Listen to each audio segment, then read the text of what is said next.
So let's take a look at this so-called rebarbative or unattractive translation or interpretation that we're getting of the question of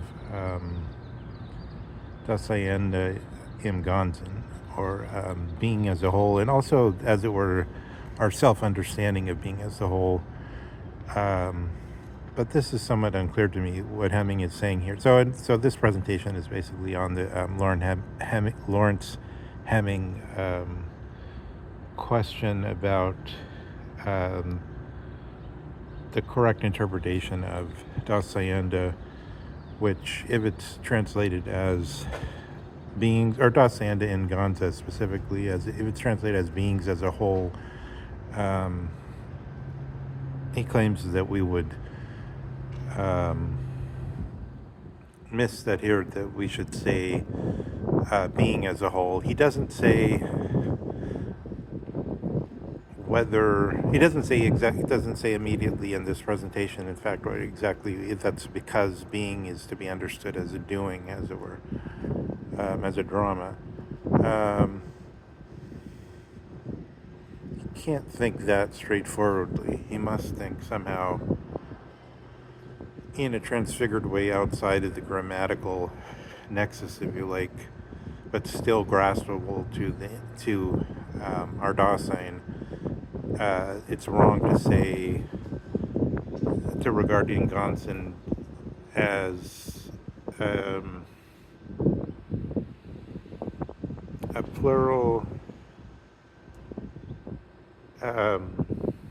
as simply against Sein.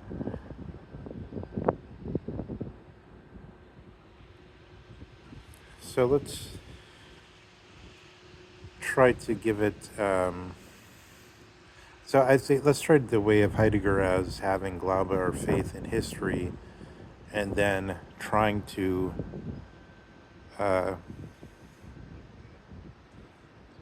give it some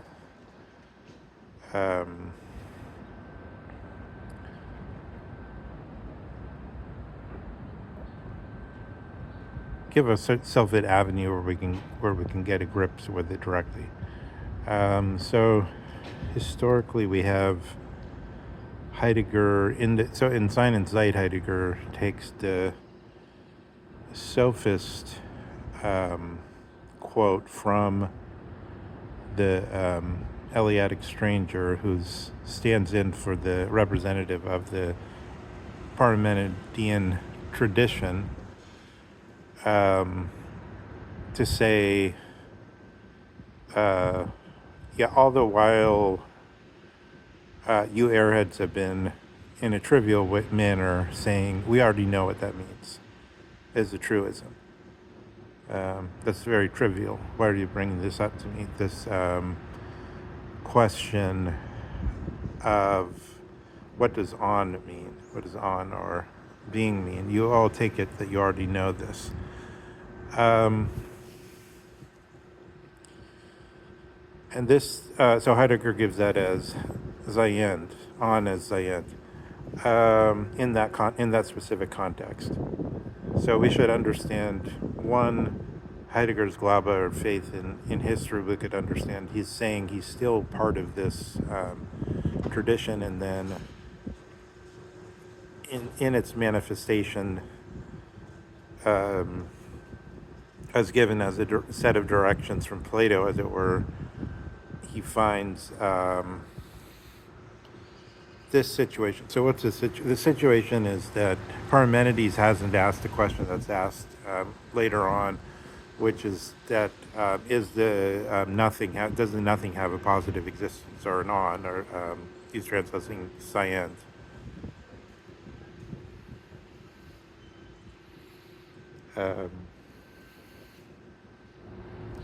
So it means, does the nothing nicht that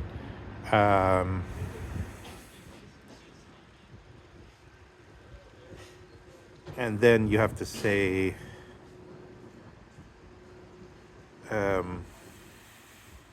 there's a kind of doing which has the suchness, as it were, of nothing. just as there's the kind of doing that has the suchness of running or of driving.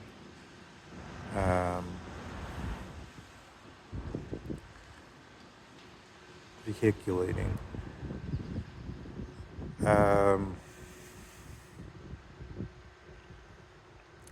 So at the beginning, so Parmenides himself, and then Zeno, still in the discussion with the Socrates when he was a young man, doesn't yet raise this question, and everything hangs for them around the question of basically hen and tapanta, or something more similar to the question Heraclitus is dealing with respect to anything. How does it retain its identity against its change? Because like years ago, one would have seen this tree look a little bit different, but it's still the same tree, supposedly the same tree, the identity. Something stands in the resistance against change, such that one could say something like, everyone wants to be more in the advance of the intellectual world. One wouldn't want to say that we want to know ourselves, as Socrates does, but we'd say something like that rather than knowing ourselves, we become interesting selves through our lives, if we lead them in the right way, or something like that. This needs to be more the tact that's being accepted as more in keeping with liberalism, instead of trying to go to the ideas as. So let's put it this way. So Hemming is saying one interpretation which must be rejected of Das Sein des Ganzen is something like one that would be connected to Hegel or connected to Thomas and Die Veritate, number 3, where he's asking about all the ideas in the mind of God. So what does ideas consist of? It's like everything, a pine tree, justice, in an unalloyed form. And then this unalloyed form is the hen, or the whole. There could be many subtleties here, and this is part of the reason people like Heidegger, because he has that Jesuit thoroughness of all the different subtleties we could take up here, whether the one and the many must be thought, and how it was thought historically in connection to this question of, as it were, maintaining identity against change, and all kinds of other such questions, such as the question of the universal taken up in various ways. For instance, by Godfrey Vesey and by some others at, I think, Trinity College.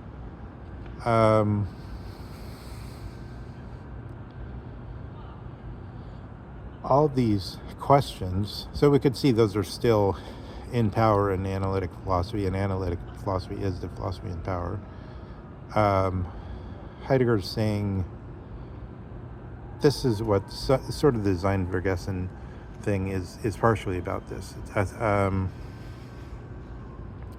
the forgetfulness of being.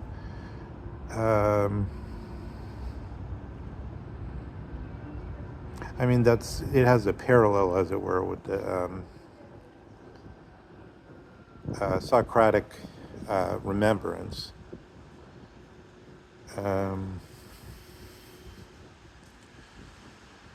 But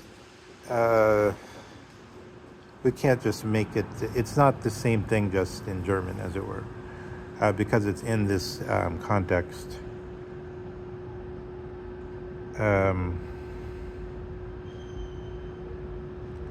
So what we'd have to reject is insufficient, and that type of thing is that it doesn't take into account the target, as it were, the target that Heidegger is giving us.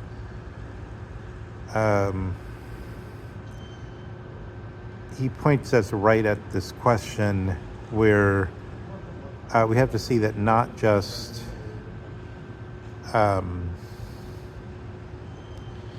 in the innumerable cases which are sort of less cogent, like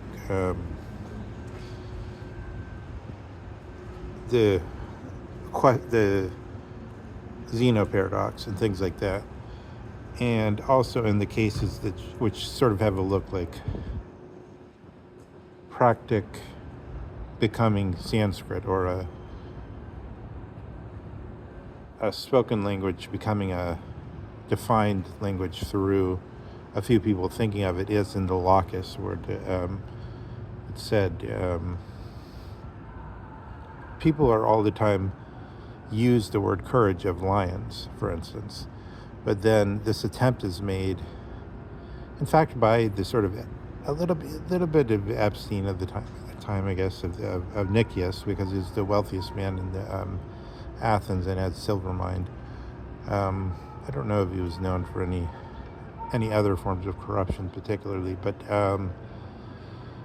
he brings in the acceleration, the as it were, archaic acceleration, by saying, no, we can't define courage as what the animal can do, but it must have some noetic context, content. So, for instance, in Xenophon, there's an account of troops have to make a feint, pretend they're retreating, and then come back, and then the general has to drill into them this noesis, that which basically means something like dianoia. Dianoia contains in it the word noetic, or connected to the word nous.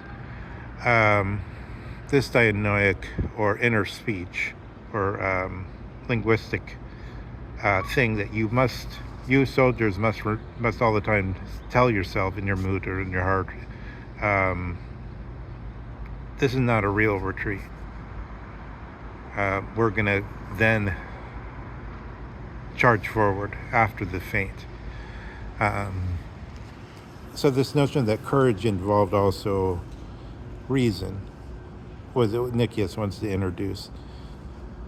I suppose one can say that never really took over. So because the common usage somehow never really accepted that, I guess. There's a lot of things that could be said about that. But I think in lots of other things, like physis or nature, they were too archaic in a certain way. Archaic. They were too sort of vague. I don't know. Too abstract. Too abstract for most people to really engage with. I mean, most people use the word nature, and then they have a few meanings in mind, like parks and animals or something, nature, or wild nature, or there's a few fixed meanings of the word nature, but the meaning in philosophy is really that you could say the meaning that comes down out of this are a couple meanings that are more abstract and more exact, such as a saying of why all these things have an identity in common in Ganta, as it were. The sun and everything that can change, the earth, the human body. Why all of these things have something in common? Answer: because they're all natural. They share the identity of the natural. Everything that comes forward of its own, as it were. But after Newton, it's more about this mysterious notion of gravity that Epstein subscribes to, and interestingly. But in any case, some of these discussions become, the difference in secularism and sort of some other variety of understandings that hang on sometimes on these points, like, which don't really make sense in if you're in China or if you're in some other countries in India, because they don't have the same notion of nature in this philosophic sense of everything as a whole, but that comes forth at a given time and comes forth of its own, as it were, in contradistinction to uh, logic logic, in contradistinction to uh, logic, which is not meant to come forward at a given time, but to be able to um, sometimes logic is put down as actually as an art that does come forward, and I think actually more commonly it is because it's put down as an art of definition. But let's say some things, yeah, I guess they're not. That's a good point. Actually, they're not considered as logical rules, but these so-called bases of metaphysics, the so-called laws of thought, which is different. These are meant to be not arising at a specific moment in time like everything else does. So the law of identity and the law of contradiction, for instance. There's two others: the law of excluded middle and then thousands, actually at the length of like 2,000 years. Then people start to insist on the law of necessary reason. But and then after that, it just explodes, and now people are talking about all kinds of different. Hegel kind of explodes it, and then nobody takes seriously these laws as so sacrosanct in a certain way. They do and they don't. It's sort of still there, but it's not. It's regarded that you could.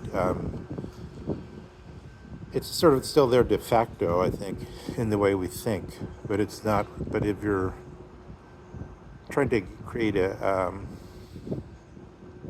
yeah, if you ask somebody like, once it opens up, then you can invent any kind of different laws, just like it's about rules, just like it's a game of rules or something. They cease to be principles in the same way of things that are meant to be principles of metaphysics, which is to say, again, the things that don't arise in nature, that don't arise at a specific time like a mood does, that don't go away at a specific time.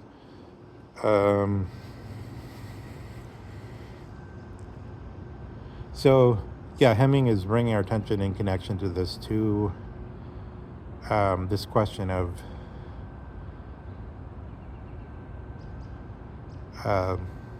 the distinction between logic,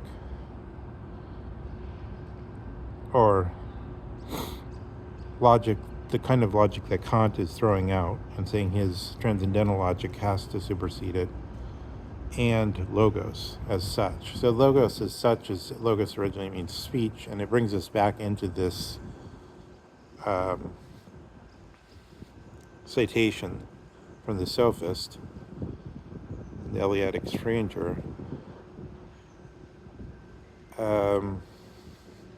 Yeah, we have something about the commonplace, or the regular logos, as against this problem that's been raised by the Eleatic school. So I think the Eleatic school has raised this problem, and then it's famous because, yeah, Plato cites it in the Sophist.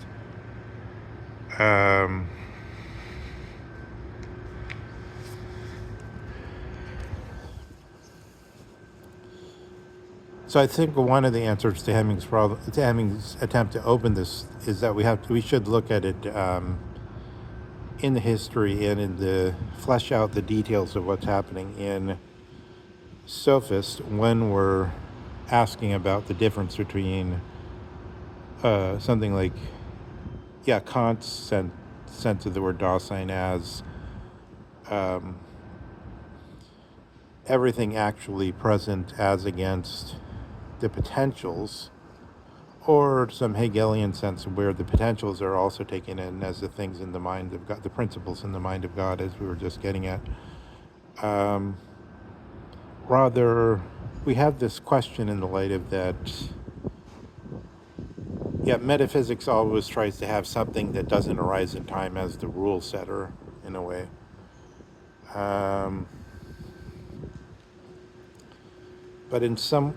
So how's this happening? So this is what has to, is very, it's requiring of clear thinking through of, this one Sein as on, as referring to, who does it refer to? Who is the Eleatic stranger referring to? Is he saying all of you Greeks, all of you, or is he saying all of you who are present here today, and including Socrates is sort of standing about, because he's carrying out the discussion with somebody else, while Socrates stands sort of on the side. Is he saying all of you guys that are present, or is he saying sort of all the Greeks have always sort of talked this way, or is it that some type of Greeks have talked this way, or is it that he's saying you who are housebroken to philosophy, as it were,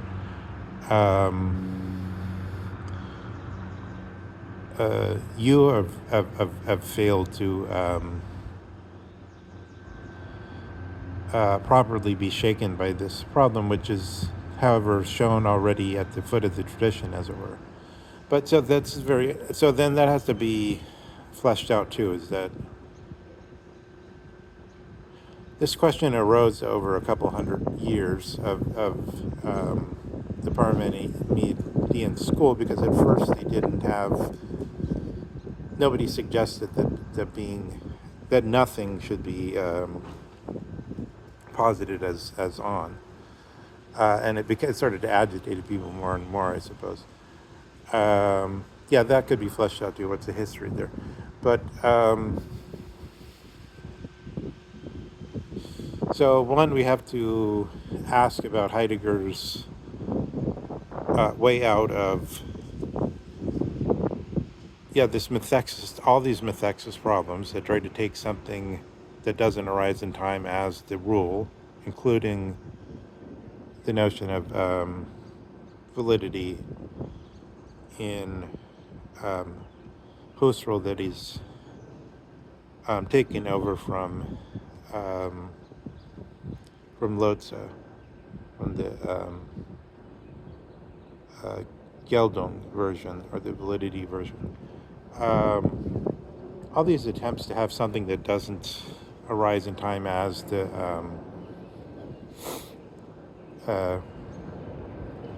the Archimedean place to stand, so you could use leverage off the earth.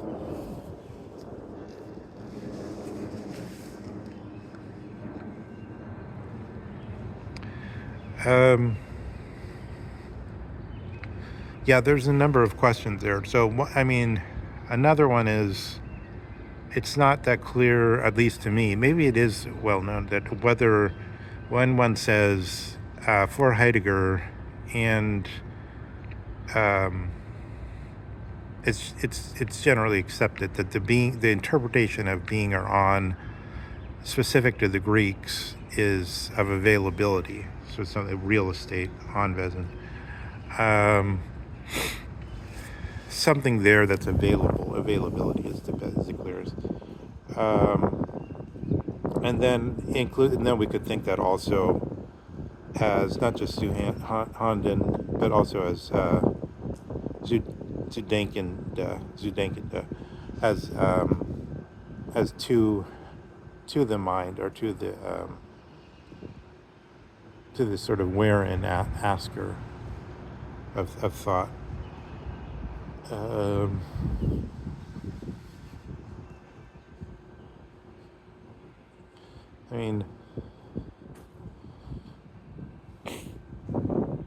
So we have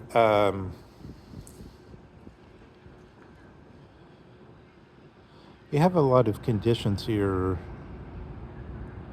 We could treat this as something like medieval memory situation, where you place the parts of these questions in different rooms and walk around in them as a memory aid.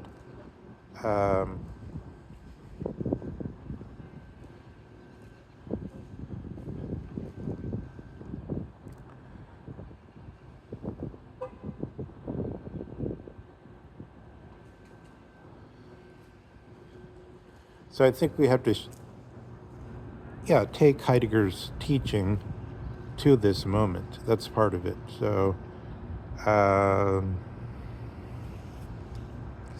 and again, we have this actual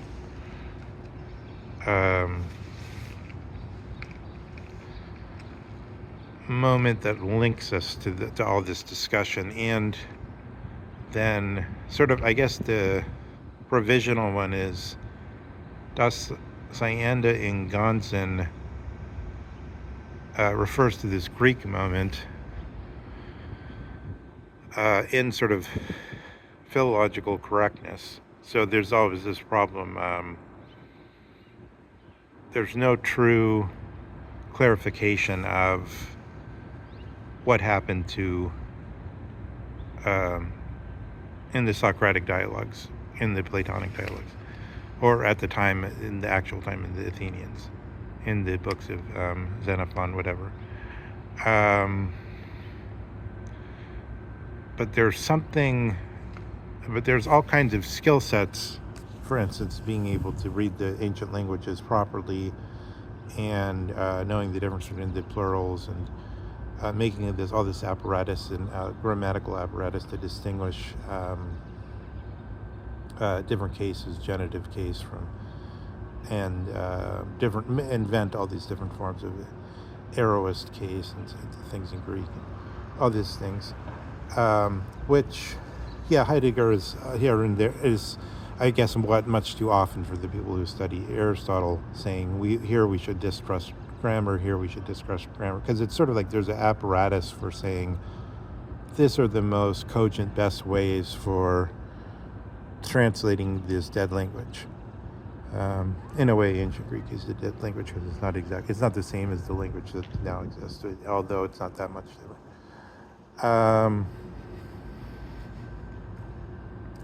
So there's all these modes of correct interpretation of what was being said, which we can't simply ignore, but when it's said, only find forensic work. So only do work that considers the thing has already happened, and then since it's already happened, we should be able to get perfect knowledge of it, as Hegel said. The Owl of Minerva, only at the end of history do we have perfect knowledge. This is doubted in Heidegger because it's true that there's correct knowledge through all these canons of classical philology, but it's not true that there's simply reading out of the text. The clearest way to say it is Heidegger says there is no such thing as simply reading out of the text and then making a very strong forensic argument. There's always, at some level, reading into the text and actual exegesis, which is the actual guidance is involved. This is obvious in trivial questions, whether how you want to translate it, words according to the vernacular sense in the word. The change in the usage will cause the ear not to hear it, right? Those are sort of the frothy level of it. The word gay, for instance, it's the most obvious and widespread. This is known to everyone, right? This is the Dossmann version of this problem. It's just that at that level, it's like you can kind of comprehend, most people can comprehend fairly well what the older meaning was and what the new meaning was. It's not that disturbing. Like in the Fröhliche Wissenschaft, for instance, Nietzsche and the gay science.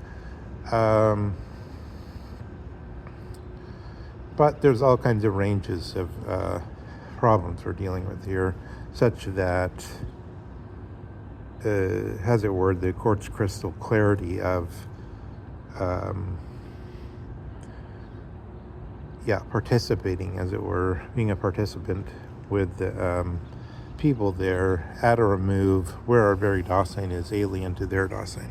Because, like Zizek says, even if you had Hitler and Goering there, right, for you to in the beer hall or whatever, maybe because you're in Bavaria, maybe because it's a beer hall. I know Zizek is paranoid, so he doesn't actually drink in beer halls, but whatever. In theory, he probably likes the idea. Then this would be the opportunity to really get to know the Brunham or the brown shirts, or the same thing, mutandis with ice or whatever. But then Zizek says, but I don't really want to know them, because if I knew them, I might find those things within my underbelly or whatever, and I might become like them, and I don't want to become like them. So that the notion of the enemy is the one that you just you don't actually know what they're like. He rejects that, but we don't. There's not the possibility of going amongst ancient Greeks. There's only this possibility of going amongst Socrates to actually. I mean, if we were there, first of all, they would say, "You're not one of us. Something's wrong with you." Just as if you're more holistic, raised in Japan or something, you're going to think there's something wrong with the Americans, because they're too competitive, individualistic, and so on. That's a matter of something that happens before any schoolroom, right? It's a matter of the early sense of what the world is about.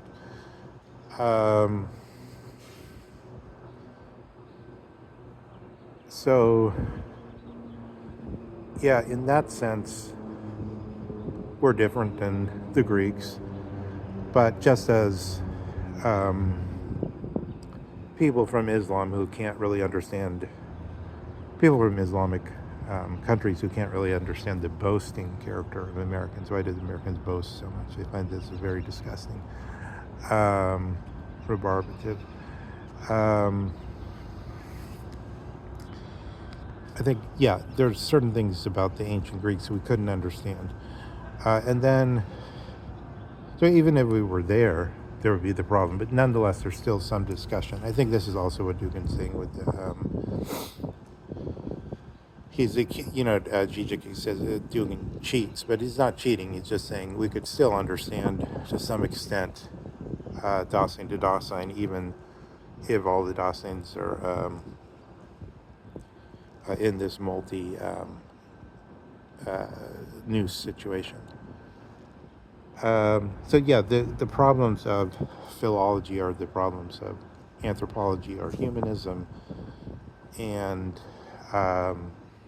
Heidegger has this. We have to understand Heidegger has a specific tact on all these questions, and this is what we'd have to engage if we were to sort of really get to the bottom of where is Das Sein in Heidegger's Seinfrage to be set in relation to this Das Seinde and Ganzen as it arises out of this historical moment.